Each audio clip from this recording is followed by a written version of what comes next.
Well, good morning. And I have two major literacy figures with me today that are here to talk about their new book, or their book. And here we are, Guided Practice for Reading Growth by Laura Robb and David Harrison. And I'll tell you right away, there'll be a link to this in the blog. And I'll tell you right away, as my teacher friends out there, chock full of all kinds of useful things. The videos are amazing. They are it's a nuts and bolts kind of thing. It's almost like getting a free professional development course all in one little book. And you really do have to get the book and see some of those videos to appreciate what I'm saying. So that all said, what I'm going to ask us to do, both of you are so well known, but I'm going to ask you to introduce yourselves and give us a little bit of your background. And I think we're going to start with Laura. My name is Laura Robb, and I've been a classroom teacher for more than 45 years. And I'm actually going back in January to work in a third grade room if all is safe and well in the school. I have written probably over 40 books on reading and writing. I love writing, I love children, I love teaching. And I could not have done this book without David Harrison, who is one of the most remarkable poets of our time. And his texts have inspired me and the children who read them. Well, thank you David. so much. It's all Thank you you, now, Laura. David. Laura and I go back, oh gosh, I hate to say how many years. I was privileged some time back to visit a classroom where Laura was teaching and see firsthand how she works with these young minds and helps them reach their potential. So I've, from the very get-go, I've been totally blown away by Laura Robb, the teacher. And then more recently, we've had the joy of working together to make a book, and we're working on another one. Yes. So That's I'm a lucky exciting. guy. I come originally from the trade book side. That's where most of my 100-some books have been written for libraries, school libraries, parents at home, that sort of thing. So when I came up as a poet, I began to think in terms of how to make poetry also helpful, useful, not just fun, but also have something in it to help the learning process. And so it's a happy union for me to be able to hook up with someone with the quality of caliber of Laura Robb to do a book like this. Okay. And David, I'm not going to let you get away without talking about the Dirt Book. So you're not done until you do. Sorry? Oh, your book about your newest book and all the accolades it's gotten. You have to talk about that. Well, okay, it's hard to keep this brief, but I did a book recently called The Dirt Book. It's a book of poetry with prose notes at the end about the things that live or visit the dirt under our feet when we walk. There are all kinds of things going on down there. And it just came out. NCTE judged it as one of its most important books of the year for children's poetry. And the New York City Public Libraries have named it as one of the top 6 books of poetry for children this last year. So yeah, I'm walking a little bit taller than usual right now. Okay. Thank you, Sam, for asking. Right. Well, we in Missouri, well, you have been such a friend to the MLA over the years, and to the Missouri Reader. I'm the co-editor, and you've just done so much for us. So we deeply appreciate it. And of course, thank you, Laura, thank you, and all of her work. Oh my gosh, I'm reading and just learning every day from the both of you. Okay, let's get into a couple of questions. And these are open to either or. And I'll do the first 2, which are What is guided practice? Where does it fit in the curriculum? And why on earth did you write this book? Okay. So Okay, well, I'll start by explaining guided practice. It is lessons with short text, poetry, or short narrative or informational text. And thanks to David, this book has amazing texts that were written by him. Um, the difference is that uh, guided practice invites the student to do most of the work. The teacher models, thinks aloud, but hands most of the thinking over to the child. So the text has to really be accessible. And we worked very hard on that. Guided practice is part of instructional reading. It does not last all year long. It's kind of like an intervention for any student. Let's say that your best readers are having trouble drawing conclusions. Then you go into the guided practice mode and have a lesson with them to kind of boost their understanding and give them that extra practice that can move them forward. In the book, we do not order the lessons, but the teacher selects what lessons her students need. So it's very student-centered. It is not a recipe that has to be followed or a scripted program that is followed lockstep. The teacher is in charge. So why did I write this book? About 6 years ago, I was called into a middle school, a 5 to 8 school, by my granddaughter, who David knows is severely dyslexic, but I had taught her how to read. Dyslexia is in our family. And when I went in and talked to the principal, I discovered that out of 320 incoming fifth graders, more than 130 were reading on a kindergarten first grade level. Now oh that's my. disaster. That is really a recipe for disaster. And so I interviewed these kids, and we changed a lot of the way the schedule was. The fifth grade teachers were on board with me. And what we began to do was we started with a lot of independent reading, and they ordered libraries that the kids could read. But then I started developing this guided practice lesson to move them forward faster and give them the skill and expertise and the self-confidence. It's another great thing about guided practice. But I couldn't find enough short text, and I wanted to write a book. So the first person who came to my mind was, of course, David Harrison, not only because of the kinds of writing that he does and the level, but because he is interested in children and cares so much about them and their education that I knew he would put every ounce of his expertise and passion into creating texts that would resonate and engage these children. And indeed he did. Okay, well, just amazing. Oh, David, I didn't want to interrupt you. Just to add that when Laura started talking to me about this idea she had, we were at a banquet, a lot of noise in the background, and I'm leaning across the table. We're sitting as opposite one another, and I couldn't hear half of what she was saying, but my head was already doing this because so I got back home and Laura explained more about it via email and phone.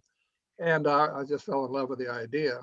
And my challenge, which I just loved doing, was to reach these young readers at their intellectual level with vocabulary and writing approach that is accessible to someone who's not quite there yet, and to help that child get there. And that, Wow. right, and that's something, David, not everybody understands that that we have to meet the child where he or she is, right? and do everything we can to move them forward. And that's what guided practice does. But it moves all children forward. You can look at it as a great intervention for the kinds of students I was working with, but we also used it a lot with grade level and above grade level readers who needed that little boost, that little injection of practice and self-confidence to continue to make progress. And again, Laura, because of her familiarity with the classroom, what's going on there, what's of interest, was very, very helpful to me, the writer, by providing potential subject matter, because we wanted to keep this, with the time. And Right. if it were left up to me strictly as a trade book person, I might or might not have hit exactly what Laura knew that was needed in the classroom. So we collaborated on a list of ideas, but she had a whole lot to say about what was on that list. Right.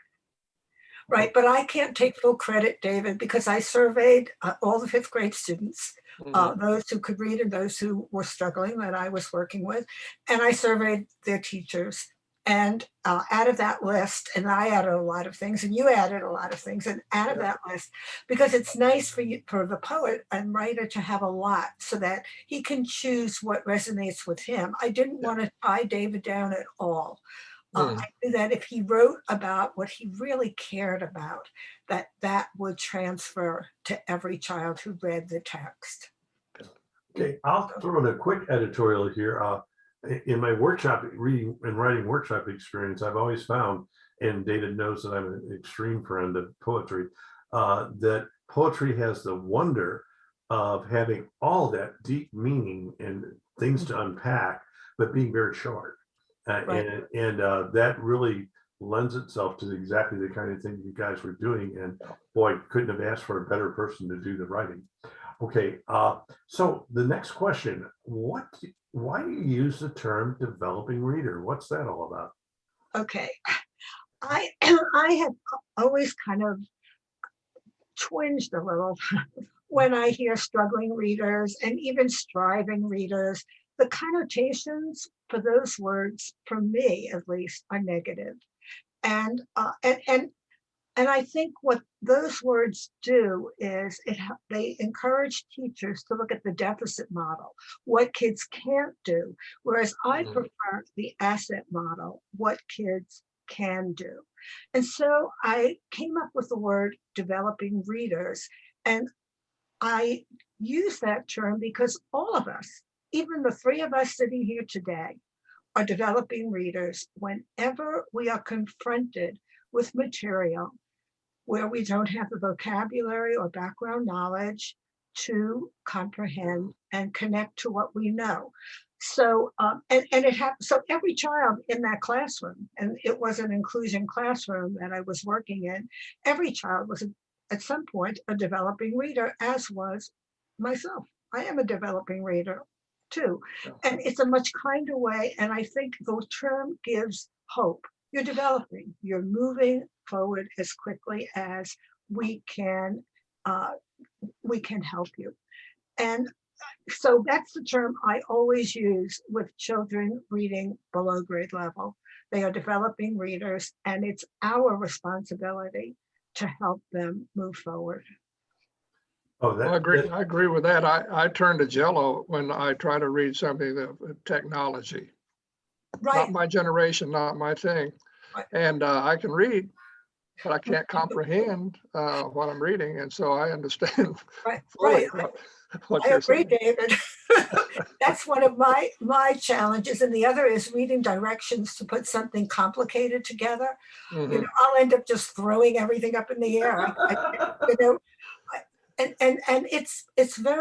it's really excellent. You know, when I would do workshops with teachers before we had COVID, I would always give them something that was totally incomprehensible to read. And I think it's something you should do every year. It's a humbling experience that you realize that, you know, you have the same issues as every child sitting in front of you has. And it changes the way you look at instruction.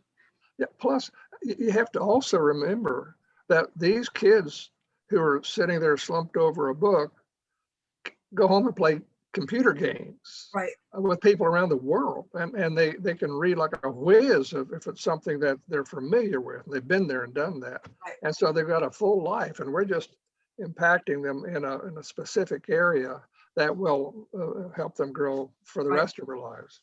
But to prove that point, there was one child who was in that class for 2 years that we had an extra class that I worked with, and other teachers worked with small groups. And this child, when he took the state SOL, whatever that's worth, he outperformed the gifted class. He had the highest score.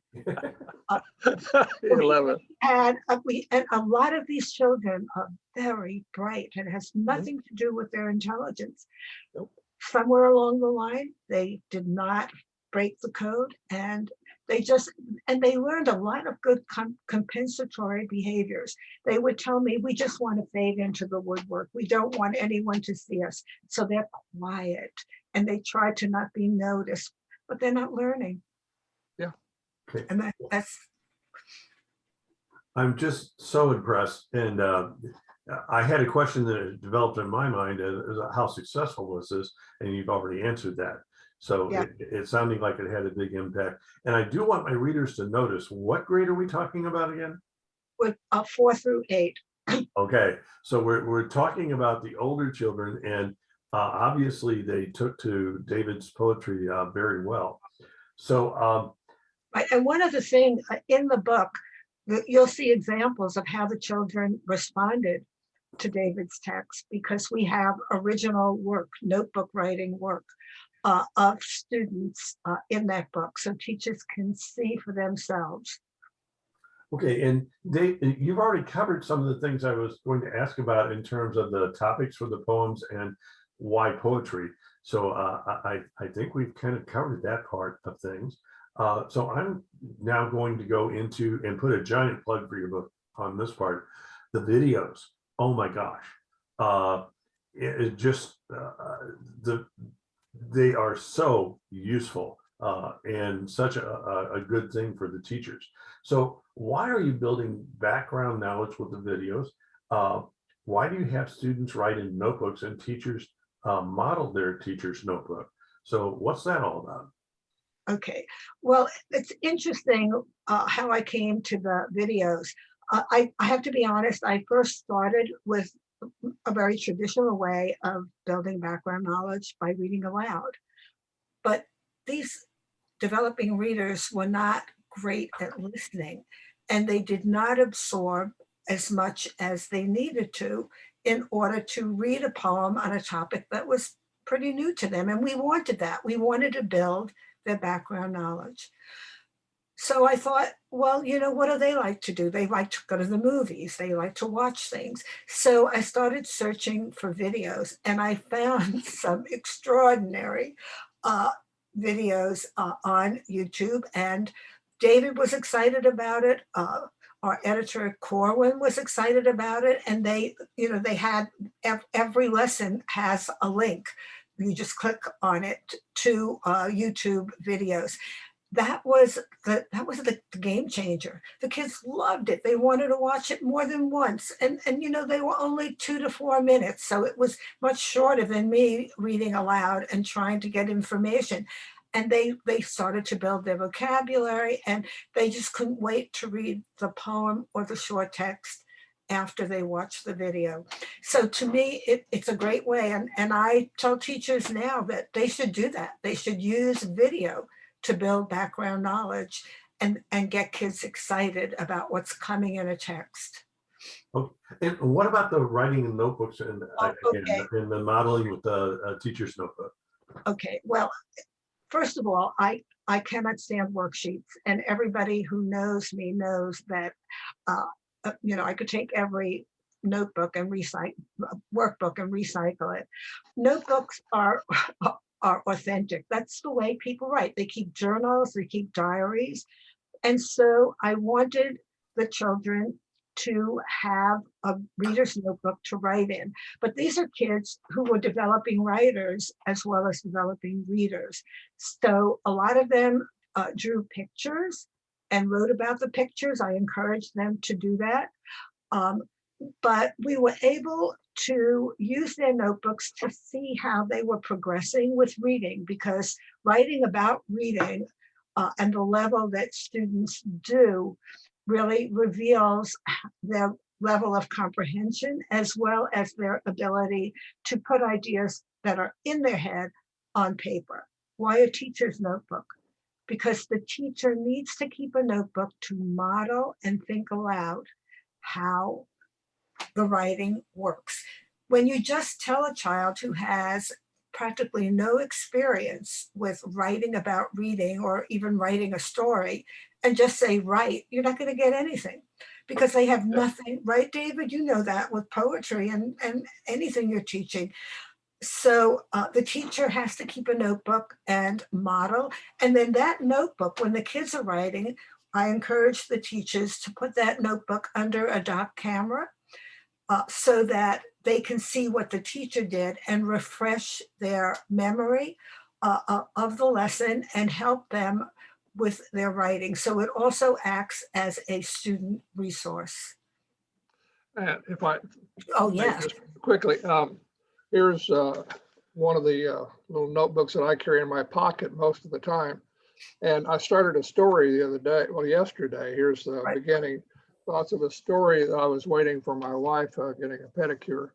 And so I try to make use of the time. Right. The other day, I took a class of kids outside after we'd read I had read to them the dirt book. We went outside to play in the dirt to see what was out there. And the kids all made notes in their provided journal. Right. And so then they've got it. It's there, and they can go back to it, and they can think about it. Right. And with teacher help, can make something out of nothing. And that's the joy of being able to work with words and manipulate them. And let me see, I think I have a. Oh, I've got Laura going now. Okay. I think I've got. Okay, this is. This is very interesting. This is an entry on the opera singer of this boy who was a juvenile in juvenile. he was in detention and for being tremendously aggressive.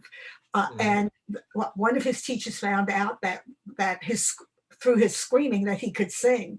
And he's now one of the featured baritones at the Metropolitan Opera. And we have a video of him being interviewed and singing. So this is one child's beginning entry of that. And then I would like to show you. So you come with a small one, and look, about a month later, this is the level of writing that we're getting through teachers' notebooks, right? The teacher models, and the kids become like, they take risks, they become courageous, and they write their ideas down. So I have some of these, and to me, this is gold. And I look at them and I use them when I'm writing just to make sure that I am following the leads of these developing readers. But you see, with opportunity to do a lot of reading and to do a lot of writing, the kids at that age can make progress very rapidly. Yeah. Well, do the words life transforming, I think might be quite appropriate here on so many levels. And this is such powerful stuff. Okay. Last two questions. Is guided practice enough? And what else do all students need? And do teachers do this all year? And how do they choose the lessons? Wow, that's a lot. Okay, a guided practice is not enough. The reason we have short texts is we want the lessons to be short and focused. We don't want a novel is not going to do it for guided practice. However, the kids have to do a lot of independent reading of self-selected books, and we spent a lot of time teaching them how to choose a good fit book. And they were very embarrassed to read an easy book. And we had lots of conversations that they'll soon be beyond it if they just keep reading them again and again. So the teachers never got to independent reading in their 60-minute block for reading every day because they were just doing a million other things that I don't know how helpful they were. But we switched, and I always tell teachers, you begin your day with 20 minutes or 15 minutes of independent reading of self-selected books. And that begins to develop a habit, and students start to take books home. And we wait, when the first student who says, I took this book home, we make a big deal about it because we want them to know that this is a terrific thing, that you're reading at home, you're choosing that over a video game or a television show. The other thing, what was the other question, David? Refresh my memory. Okay, is this something we do all year, and how did the teachers make the decisions about what lessons to choose? Okay, so no, we don't have to do it all year. I recommend that you take 2 or 3 weeks and do the guided practice and then assess it. And I have directions for using the notebooks for assessment and listening to the children's conversation, talk, their responses. How do you know what to choose? With formative assessment. If you're teaching, making inferences, and you have a group of kids who can't infer, don't just throw your hands up, go to guided practice, because it's a closer relationship. It's with a very powerful text, and the text that David wrote for each of the strategies that are addressed, the kids will find their way through those texts with the guidance of the teacher and be successful. And that's really what we want. We also want the notebooks for self-evaluation. We like the kids to look at the beginning where they wrote 3 words or drew a picture, and where they come to the text I showed you, where they're filling a whole page because they have so much to say on paper. I see this in adults as well. I'd have a blog that I operate every day, have for years. And one of the things on the blog is the word of the month poem. Mhm. I challenge readers who are inclined to try writing poetry if they haven't before, or keep on doing it, to take a single word, find the story in it, and write a poem. Well, sometimes I'll have a newbie. Somebody will just timidly come in and try, maybe for the first time ever, to write a poem and post it. But we have a nice, friendly, supportive group of other readers. And over time, I've seen this again and again. Adults who came to us timidly, wanting to do it, but afraid that they couldn't, and then just progressing. So I watch them with great satisfaction, of course, as they develop their tools and do better and better. Absolutely. There was one moment that I have to tell you that was, I can never forget it. The group I was working with were all the lowest. They were reading on a kindergarten level when I got them. At the end of the year, we read Stone Fox. That was the first book Wow. they ever read. That was not just like 48 pages, it was a book. And when we reached the end, this little girl said to me, I don't want it to end. I don't want it to ever end. And I said, it doesn't have to. It's in your mind. You'll replay it. You'll think about those characters. They're with you forever. And then when they wrote in journals, 2 of the kids wrote this: today I am a reader. I will never forget that. Today I am a reader. They realized how far they had come. Yeah. And you know, I have to tell you, they had 60 minutes with their ELA teachers, and they had 50 minutes with me or another teacher I had trained. So they had extra time for reading, but we didn't skill and drill them to death. They read books, and the children, they did have decoding issues. I prefer word sorting, kinesthetic, saying, hearing, discussing the words. I use words their way. And I also did a lot of building words with word families. Like if you can say can, then you can say pan and tan, right? And fan, because you have the rhyme. All you have to do is think of how you say the onset.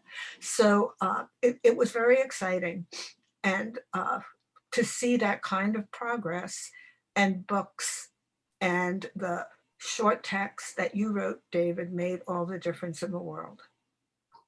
Well, such a powerful program and such a powerful idea. In case I missed anything, I'm just going to throw this out here as a any final remarks, any final thoughts? I think, yeah, we've said, oh, one thing I will say is there's a very rich appendix. And in the appendix, David was kind enough to write a few extra texts, and I give teachers directions on how to plan their own guided practice lessons. I don't want them to be dependent on me, just as we as teachers don't want the kids to always be dependent on us. So I wanted to make sure that there was something in that book that would allow them to continue this, but that they could do it themselves. Okay, well, oh, David. No, I'm Okay, happy. well, I'm going to do the final plug here. Let me get this back up. Folks, I mean, how can you not want this book? Grades 4 through 8, very powerful ideas, empowering teachers, empowering students, developing it and made so that it can help you do all the different things you want to do, and resource after resource after resource. This is just a must-have book, in my opinion. So that said, I'm going to thank both of you. This has been just such an enlightening experience, and to talk to such top of the line literacy folk is just amazing. I love doing this kind of work, and making people aware. So I think we've reached that point in where we do the famous ending that I always end with, and that is the Zoom wave. So if we could just get our hands going here and give everybody a Zoom goodbye. And thank you again so much. And folks, if you don't go out to buy this book, I just don't know why not. So goodbye. Okay.